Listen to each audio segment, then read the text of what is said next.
mulai ke segmen yang kedua ya Bu ya. Kita tahu bahwa setiap tahun tuh ada jutaan lulusan SMK dan ratusan ribu lulusan perguruan tinggi vokasi. Sementara ketersediaan lapangan kerjanya tidak banyak itu gitu. Apakah artinya prospek kerja lulusan pendidikan vokasi tidak setelah lulusan pendidikan umum ya Bu ya? Ya, eh, ini fenomenanya menarik. Jadi setelah saya dalami, apa sih urusannya ini gitu ya, tentang hubungan antara pengangguran, kemudian seringkali terus di perguruan tinggi maupun sekolah-sekolah itu digeret-geret sebagai ikut bertanggung jawab atas relevansi gitu ya. Ternyata persoalannya tidak sesederhana itu. Tidak bisa dengan mengatakan, oke, pendidikan kita sudah relevan, kurikulum kita sudah mengacu, sudah link and match gitu ya, lalu pasti dapat kerja. Jadi kalau kita bicara link and match, link kemana, match kemana, ini nggak ada nih Pak. Kami di sistem pendidikan gitu sering dituntut link and match, match kemana, ngelink kemana. Contoh, prodi-prodi yang pada keahlian energi baru terbarukan. Secara netizen, secara medsos, kita udah rame sekali ngomong energi baru terbarukan. Sekarang saya tanya berapa industri yang sudah ke arah energi baru terbarukan yang menyediakan lapangan kerja. Lulusan kami dari beberapa politeknik, ini baru sekitar 4 yang punya prodi itu, lulusannya masih susah dapat kerja. Nggak ada, industrinya tuh nggak banyak. Kalaupun banyak mungkin butuhnya cuma satu dua gitu ya. Nggak sebanyak itu gitu. Nah ini kalau kita lihat tentang kebekerjaan dengan lulusan itu bukan sesuatu hal hubungan sebab akibat yang langsung. Ada banyak faktor yang mempengaruhi. Faktor lain, persoalan mismatch tempat. Ini kayaknya saya freeze. Persoalan mismatch tempat. Jadi eh, anak-anak SMK yang lulus di Kalimantan Timur, lapangan pekerjaannya di Kalimantan Barat. Sama-sama Kalimantan, Pak, nggak usah jauh-jauh. Tidak mudah memobilisasi lulusan SMK di Kalimantan Timur untuk pindah ke Kalimantan Barat atau sebaliknya. Jadi mismatch tempat ini juga menjadi persoalan. Dan kita nggak bisa juga mematchkan atau menyesuaikan lulusan ini dengan ketersediaan lapangan kerja. Karena jika itu dilakukan, daerah-daerah yang pertumbuhan ekonominya kecil, maka kapasitas sekolahnya harus dikecilkan supaya jangan banyak lulusan. Lah kan nggak bisa gitu ya Pak, gitu. Anak-anak ini berhak pendidikan. Nah, lapangan kerjanya di mana? Nah, untuk SMK ada lagi yang menarik untuk jenjang menengah. Tadi saya menyebutkan soal mobilitas lulusan. Ini tidak semudah itu. Jawa Barat dengan Jawa Tengah, ketika pertumbuhan industrinya dan lapangan kerjanya berbeda, maka itu akan mempengaruhi jumlah pengangguran di provinsi-provinsi itu dari lulusan SMK atau SMA atau dari perguruan tinggi lainnya. Jadi padahal itu sebelahan, Pak. Jadi tidak semudah itu memindahkan uh, lulusan ke tempat di mana ada lokasi bekerja. Contoh yang sederhana lagi, Kendal dengan Semarang, dekat, Pak, sebelahan. Di Kendal ada kawasan ekonomi, ada kawasan industri. Industri-industri baru bermunculan. Toh tetap teriak-teriak kekurangan SDM.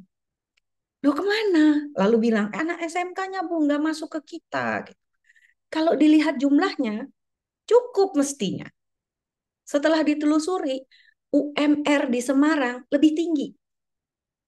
Jadi anak-anak di Kendal, anak-anak SMK di Kendal itu lebih suka kerja ke Semarang, toh cuma 30 menit naik kendaraan daripada kerja di Kendal. Aduh, saya bilang. Jadi tarif UMR pun menentukan. Kemudian mismatch lain, kalau kita pikirkan industri. Industri dengan 3.000 pekerja misalnya.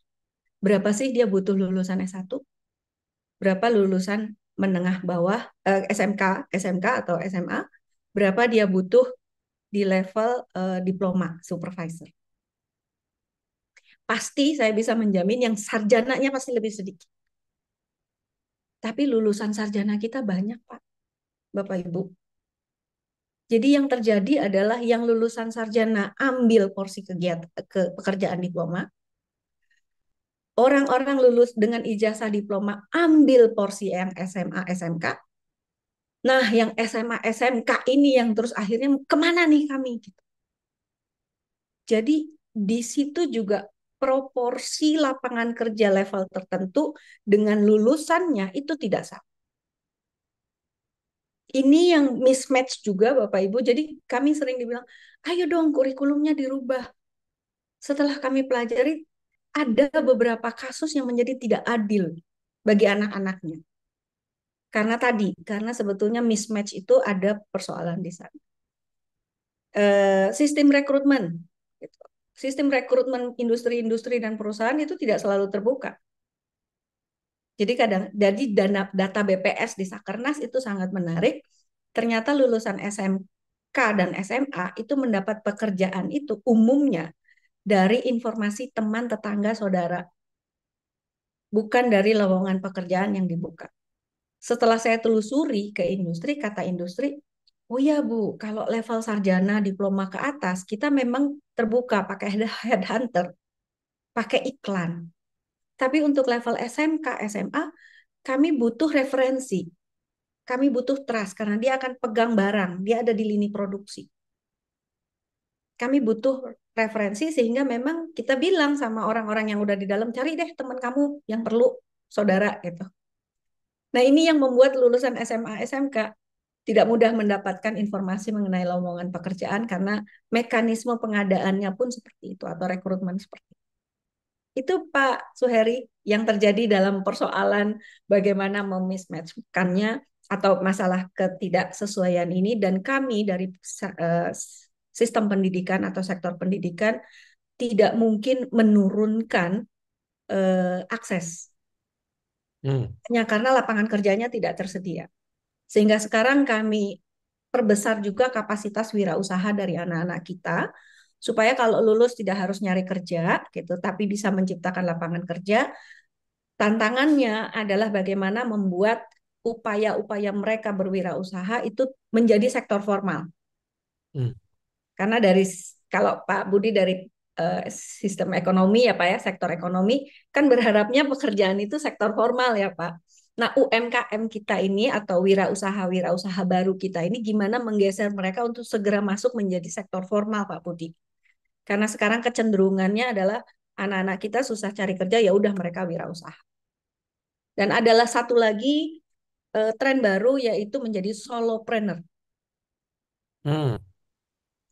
Public speaking, konten kreator itu solopreneur Pak. Ini mau di kategori mana nih? Kategori formal, non formal, wirausahawan atau bagaimana? Tapi itu ada dan memperoleh pendapatan yang signifikan baik. Gitu. Jadi ini perlu juga kita pikirkan sistem di pemerintahan kita ya di negara kita untuk membuat regulasi yang sesuai untuk mereka dan prinsipnya adalah mendorong pertumbuhannya. Makasih Bu Betul, Kiki. Pak Suheri. Ini ada kawan Pak Susanto ini tinggal di Semarang, Bu. Nah, Ya. mungkin ada yang mau disampaikan atau silakan Mas Susanto. Masih mute, Pak. Oke, oke, makasih. Salam kenal Bu Kiki, Salam Pak kenal, Pak Pak. Budi, Pak Suheri. Karena tadi Bu ngomong Semarang jadi tergelitik Bu. Mau berbagi cerita aja. Sebetulnya yang Ibu sampaikan di lapangan kerja itu memang benar. Jadi anak-anak kita yang di SMK itu musuhnya kalau cari pekerjaan itu memang dari S1. Kebetulan ya beberapa tahun terakhir ini kan saya sempat diminta untuk membantu memberikan apa ya semacam mentoring gitu untuk mencari pekerjaan buat anak-anak SMK. Gitu. Jadi mereka juga prinsipnya hanya sangat sederhana. Gitu. Yang penting aku dapat pekerjaan gitu. Ini kita ngomongnya di Semarang ya, saya nggak tahu di kota lain. Yang penting ya pekerjaan. Jadi akhirnya ya eh, keahlian yang mereka dapatkan di SMK nggak kepake gitu. Dan mungkin di Semarang juga ada stigma Bu. Sebetulnya masuk ke SMK itu sebetulnya lebih ke quote unquote sebagai ya, terpaksa gitu karena faktor ekonomi terutama dan daripada nggak sekolah akhirnya ya mereka masuk SMK artinya apa kualitas anak didik kita yang di SMK ini nggak bisa optimal gitu. Karena dari beberapa kali pertemuan dengan mereka, yang mau melanjutkan ke tingkat pendidikan lebih tinggi itu paling hanya satu atau dua orang. Sisanya ya bekerja gitu. Sementara pekerjaan yang ada di kehidupan sehari-hari ya nggak bisa yang terlalu bagus, dalam arti kata kalau kita ngomong-ngomong gaji UMR itu di Semarang yang lulusan SMK nggak mungkin dapat, Bu. Nggak mungkin dapat gitu. Rata-rata di bawah itu semua. Nah, ini sebetulnya menurut saya kok jadi agak agak apa ya, sayang gitu, karena SMK itu kan sebetulnya sudah lebih siap kerja ya. Tapi ternyata karena situasi di lapangan itu nggak memungkinkan mereka kerja, jadi akhirnya ya paling mohon maaf kalau hanya jadi penjaga toko, admin yang apa yang hanya apa yang mencatat begitu aja. Jadi sayang, sayang. Sementara pendidikan yang lebih tinggi juga mereka hampir sebagian besar menurut saya sih nggak ada biaya ya. Jadi mungkin ini curhat nih Bu Kiki, mungkin bisa dibuatkan semacam LPDP gitu buat teman-teman apa anak-anak kita yang di SMK untuk bisa mendapat kesempatan pendidikan yang lebih lanjut. Karena yaitu dari pengalaman saya beberapa kali ketemu mereka hanya satu dua orang saja sih Bu yang mau melanjutkan ke perguruan tinggi Bu. Jadi mungkin itu Bu apa tanggapan saya dari Semarang. Terima kasih. Terima kasih Pak Santo. Makasih Pak Santo. Bugi ada Ya, mungkin komen atau tanggapan Bu? Ya, terima kasih Pak Santo. Ini pengamatan yang sangat jeli dan dari lapangan betul ya Pak. Memang demikian Pak fenomenanya gitu. Jadi kita memang sebagai bangsa nih, sebagai bangsa, saya ingin betul kita harus punya mimpi, betul kita harus punya visi jangka panjang yang besar gitu. Pada saat yang sama kaki kita menjejak ke bumi. Situasi bangsa kita ya seperti itu Pak Santo. Anak-anak kita itu belum bisa, keluarga-keluarga Indonesia itu belum banyak yang bisa menahan anak-anaknya tetap berada di sistem pendidikan tanpa penghasilan. Bahkan berinvestasi untuk pendidikan. Belum banyak, Pak. Ini harus kita sadari. Bahkan saya menemukan anak-anak yang kita beri beasiswa saja, Pak, di perguruan tinggi. Itu saya pikir dia udah dapat KIP gitu ya Pak Budi. Harusnya dia bisa kuliah dengan tenang karena dia dapat dana dari pemerintah untuk hidup dan untuk UKT-nya, untuk biaya kuliah. Tapi toh saya lihat ini anak kok sibuk sendiri gitu. Dengan banyak mengerjakan pekerjaan-pekerjaan lain gitu. Saya tanya kenapa? Oh, saya cari uang untuk makan. Loh kenapa? Kan kamu udah dapat beasiswa dari pemerintah. Jadi uang beasiswanya itu dia kirimkan ke orang tuanya untuk hidup orang tuanya di kampung. Karena harusnya saya ada di kampung bantu orang tua menjadi buruh tani. Karena tidak ada saya, maka uang ini saya kirimkan ke orang tua saya dan saya di kampus itu jadi mencari pekerjaan sampingan lah untuk hidup dia gitu. Situasinya seperti itu. Itu bagi anak yang bisa menurut saya dia masih lebih beruntung karena orang tuanya mengizinkan pergi. Ada anak-anak yang memang sama sekali tidak bisa pergi, Pak, ke pulau, anak-anak di pulau-pulau kecil. Itu nggak mungkin meninggalkan orang tuanya untuk sengaja kuliah gitu. Dibayarin berapapun dia bilang nggak bisa. Orang tua saya sendirian dan tidak mungkin ditinggalkan. Nah, eh, dengan situasi seperti itu kita memang harus realistis. Anak-anak bangsa yang seperti ini mau diapakan? Jadi sebetulnya SMK adalah jalan keluar untuk mereka. Nah, ini keterampilan Anda, keahlian spesifik Anda. Yuk kita cari penghidupan sambil nanti kalau ada kesempatannya Anda bisa kuliah. Itu tadi yang kami upayakan dari Kemendikbudristek, membukakan pintu perguruan-perguruan tinggi dengan status mahasiswa paruh waktu. Nah, di sisi lain, bagaimanapun kami berupaya agar link and match dengan industri, pertumbuhan industri kita tidak sebesar pertumbuhan industri dan lapangan kerja kita tidak sebesar lulusan. Dan tadi juga saya sampaikan sangat tidak mungkin bagi Kemendikbud untuk mengecilkan akses. Sangat tidak mungkin. Kasihan anak-anak ini harus diberi kesempatan sekolah. Nah, lulusannya seperti apa? Ini yang menjadi pikiran kita, Pak Santo. Dan kita juga tidak bisa juga maksa industri kita untuk ayo buka lapangan kerja rame-rame loh. Padahal kita udah mengarah ke teknologi ya gitu. Ya untuk mereka bisa bersaing dan sustain ya mereka harus efisien gitu. Nah, yang kami upayakan adalah level kompetensi dan penguasaan teknologi supaya tadi tidak mengerjakan pekerjaan level bawah. Nah, kembali ke lulusan SMK, ini juga seringkali kita berharapnya ketinggian, ngukurnya di badan kita.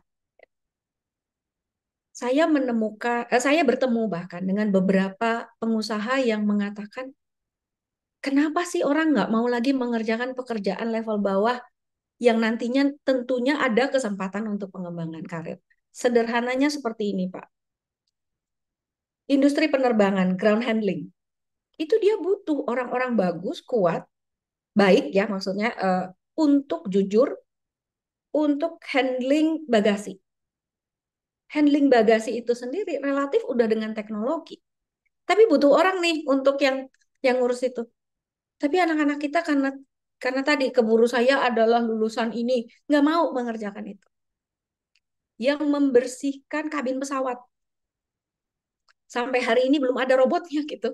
Jadi harus ada orang yang dilatih dengan baik membersihkan kabin pesawat, kamar mandi pesawat dengan sangat teliti, sangat baik, sehingga layanan penerbangan itu baik. Ini nggak ada yang mau, Pak. Sedikit sekali yang mau karena merasa, wah kita harusnya karena udah pendidikan tinggi harusnya ke sana. Nah, ini yang harus kita bangun kepada masyarakat. Mereka yang mengerjakan pekerjaan penting seperti ini, bagi tatanan kehidupan kita ya, itu kita hargai seperti seharusnya. Lalu diberi kesempatan untuk maju. Dan mereka yang di lapangan-lapangan kerja itu beri teknologi yang membuat mereka yang mengerjakannya bermartabat. Jadi kalau saya lihat di Jepang misalnya pertaniannya itu sudah menggunakan teknologi IoT dan sebagainya sehingga petani di Jepang itu ya memang gaya gitu. Tapi petani, namanya ya petani gitu. Tapi ya martabat pekerjaannya naik karena dia memanfaatkan teknologi. Ini yang harus kita bangun bersama-sama dan industri kita juga kita perlu perkuat karena saya juga memahami kendala-kendala mereka, tantangan-tantangan mereka tidak mudah. Sehingga tadi kata Pak Santo, yang SMK ini kami arahkan juga untuk mereka bisa walaupun hanya sebagian Pak Santo kami harus sampaikan bahwa sebagian kompetensi itu sudah bisa ke solopreneur. Seperti kayak Putri ya, pemusik itu sudah bisa yang solopreneur. Beberapa lulusan SMK yang sangat baik lalu mengambil beberapa sertifikasi bisa menjadi guru piano eh, elementary lah istilahnya. Dan guru piano kan lumayan Pak sejam berapa gitu guru les gitu ya. Jadi itu satu hal yang menurut saya juga penting. Kemudian beautician itu dia sudah bisa buka layanan nail art, kemudian perawatan untuk tetangga-tetangganya dan itu sudah bisa memberikan penghasilan untuk mereka dan itu menurut saya langkah awal yang bisa kita lakukan untuk memberikan penghidupan yang lebih baik bagi masyarakat. Mungkin itu bisa kita perkuat Pak Santo. Saya tidak tahu situasi di Semarang seperti apa persisnya. Baik, terima kasih Bu Kiki. Ada satu lagi nih dari Pak Ken. Silakan Pak Ken. Mungkin ada yang disampaikan. Tolong. Ken. Terima kasih Pak Budi. Selamat pagi Bu Kiki. Kalau Pagi, Pak Ken. suara saya jelas ya. Kalau Jelas, pertanyaan Pak. saya lebih urusan perut lah. Kalau yang Pak Santo itu kan udah canggih gitu ya. Jadi gini, tapi ini saya sangat tertarik mengenai penjelasan dari Bu Kiki mengenai pendidikan khususnya yang tadi bilang anak-anak itu. Ya, saya tahu itu memang kita harus ada visi jangka panjang. Tetapi keadaan perut mesti diutamakan dulu. Betul. Ya, walaupun dikasih beasiswa, dia nggak bisa lihat adiknya susah, nggak bisa. Dia nggak bisa lihat orang tuanya susah, nggak bisa. Ya, jadi perutnya. Nah, saya mungkin ini semuanya urutan naker ya, cuma mungkin dari sektor pendidikan bisa membantu. Tolong suarakan anak-anak ini boleh bekerja. Ya, di luar negeri anak-anak sekolah boleh bekerja, cuma dibatasi jam. Dia nggak boleh 4 jam, 20 jam ya. Ya. Jadi ini memang itulah yang bisa angkat ekonomi mereka dulu. Kan ada menteri bilang kalau kita udah income per kapita 3.000 baru sekian. Kalau udah income per kita 5.000 baru ngomong politik kayak gitu. Jadi gini, maksud saya gini, izinkanlah anak-anak itu bekerja selama diawasin oleh orang tua, ya, apalagi ibu. Jadi kita kebetulan di industri sawit ya, itu kan pekerjaan panen, itu kan enteng-enteng. Jadi ayahnya kerja, ibunya pungut yang sawi yang jatuh, anaknya ini mau dikemenain. Ya, saya rasa kalau ibunya ada di tempat yang paling bisa menjaga anak-anak itu ibu lah, bukan Depnaker, bukan NGO, bukan perusahaan. Tetapi dengan diuber oleh Depnaker, kemudian NGO kita ikutin NGO luar, hak asasi, akhirnya perusahaan tidak kenapa, jangan kasih pekerja kayak gini. Hmm. Perusahaan tidak dirugikan, cuma kasihan keluarga-keluarga itu. Saya rasa kalau bisa dari jalur pendidikan, tolong suarakan anak-anak itu boleh kerja selama diawasan ibu lah. Kalau ibu itu anak, yang bisa jaga anak-anak ibu lah, Bu. Ya kan? Bukan Depnaker, bukan NGO, bukan perusahaan. Jadi mungkin itu dibahas. Dengan gini ekonomi bisa berkembang. Ya, Ya. sekalian mungkin nanti adiknya bisa sekolah dengan tenang. Itu satu. Jadi saya juga aktif di asosiasi ya, Bu. Saya sangat paham. Kalau usulan sesuatu itu 1 tahun ke atas, antar departemen itu susah sekali. Kemudian belum lagi nanti datang rapat, ganti orang nggak baca notulen sebelumnya. Ya, Ibu, saya boleh ya sedikit kasih input. Memang Ibu posisinya nggak boleh ngomong apa-apa. Tapi minta ampun ya. Tapi tolonglah kita sama-sama suarakan. Demikian juga satu yang energi terbarukan ya. Hmm. Saya jujur ya Bu ya, itu hanya di koran. Departemen tidak lakukan apa-apa. Ya kan? Dan itu kalau ini kita melibatkan banyak departemen, Menko kita juga kalah kuat sama menteri. Ya, jadi di sana nggak bisa apa-apa di sini diam-diam aja. Jadi apa usulan saya? Dan saya rasa juga itu di luar kemampuan kita. Mudah-mudahan acara kita itu didengar paslon yang akan mementingkan yang pegang akan datang. Jadi Menko itu harus orang kuat. Ya, istilahnya menteri takut dia. Sekarang menteri nggak takut Menko. Jadi capek sekali itu Menko. Nggak usah tiap kali mesti kepres, kemudian tunjuk seseorang yang baru beresin. Ya Ibu tahu ya, yang satu itu rangkap sini. Padahal dia juga nggak lakukan apa-apa. Dia cuma koordinasi dan didengar. Kalau rapat datang gitu aja. Kalau Menko yang rapat, izin sini, izin sana. Jadi mudah-mudahan paslon itu dengarlah. Menko kita harus orang kuat. Boleh katakan Menko itu nanti capres.